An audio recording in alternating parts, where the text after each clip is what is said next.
In this video, we're going to continue with the chassis. We have like a front bumper section here and a few other items we're going to build. But first, let's go to the left viewport, zoom in, F3, click off that edit poly, it looks like it's on. I want to select this whole grouping, okay, and make sure that's the only thing we have selected. I think we're going to move it up now. Let's move it up, right up.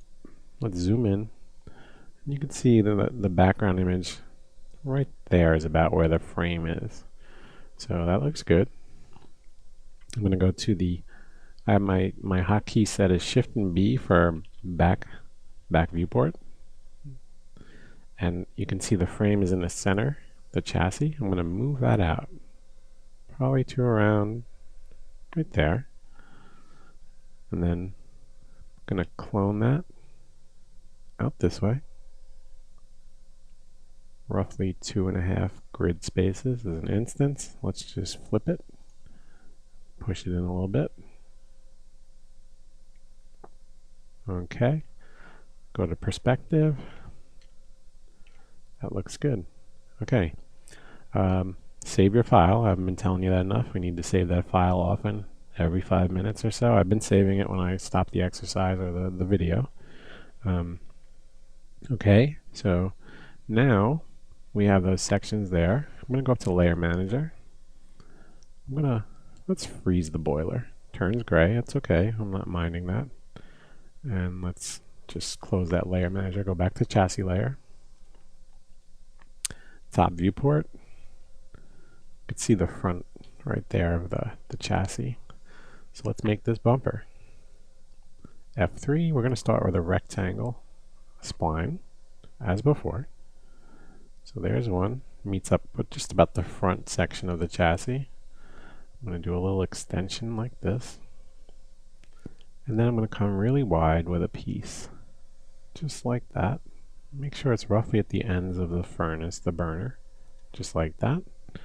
Okay, let's select the 3 pieces, 1, 2, and 3. Alt and Q to isolate, P for perspective.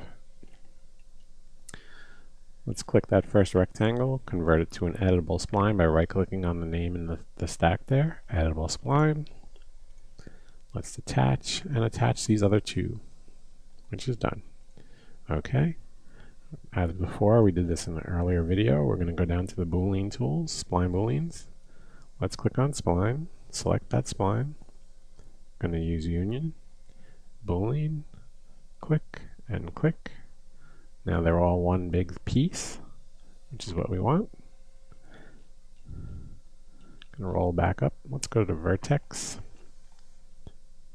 Select this one and that one. And let's go down here and do a fillet. Okay, it's not bad, but what happens now is if we go scroll up here, select vertices. See, there's 2. Now when you're using a spline, you can't just weld it for some reason. I think you can, but it doesn't work as well. Let's do fuse first, then weld. Let's make sure we have only 1 here. We may have 2 there as well. There's only 1. Let's go to the other end. There's 2 vertices selected. Fuse first, then weld. Okay. Editable spline. Let's exit isolation. F3. Let's move that up. It's right around there. Zoom in. What we're going to do now is just extrude that a little bit. Modify rollout, extrude. Let's go to left viewport and zoom in. And let me just make sure it's not nearly as wide as the frame. It comes maybe halfway down. So let's extrude it down that way. And I'd say right there looks good. Go to perspective. Fits in good, and it looks like it should. So I'm going to say that's good. And we're going to move over to these right now, these cross braces. Let's select them. Let's also select the chassis on this side and the other part that we just built. Let's Alt Q to isolate. Let's do this. This is an instance. So what I'm going to do, select the polygon. We're going to select this polygon. Going to extrude it.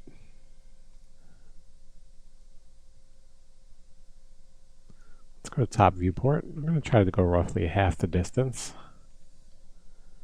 It should be around there. Check for OK. And poly, good. OK, I'm going to exit isolation. And you'll see that because I have instances on both sides, they're kind of attached. Not exactly what I was hoping to do, but we could fix that pretty quickly, I think. This one and this one. And that one as well. Alt and Q. Okay. So let's do this. Delete 2, 3, 4. Let's take that one. Let's apply a symmetry.